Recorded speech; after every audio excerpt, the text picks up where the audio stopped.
dyan nila James. Talagang pinipwersa na, pinipwersa down na. CY, may laban pa doon sa baba. Kaso nga lang si Scion of Camkeldo sa taas ay makukuha. Kaso nga lang ngayon ang RQ Kaito ay bumabawi ng bigla. Nawala na si James, wala naman si Denjiro. Pero si Palos, Ano i-counterin na din eh. unti-unti kang nasasanay, kumbaga. Kaso nga lang may laban doon. Titonas welcome para kay Ishkael. Iuntog sa kakampi. Kaso nga lang si Denjiro yung mawawala as well. Birds trying to knock out strike, trying to flank. Pero mukhang wala pa siyang masyadong damage. Palos ay umiikot-ikot lang.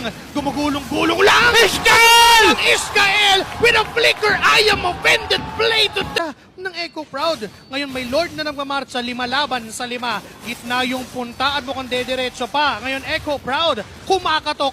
Hindi na nga yata kakatok kasi pwersahin ang pagpasok. Denjiro is out of the equation for RRQ Kaito, pero may Earth Shatter doon. Kaso nga lang di pumasok at si James, tumatower lang ang Orca. Bigla-bigla na lang sa isang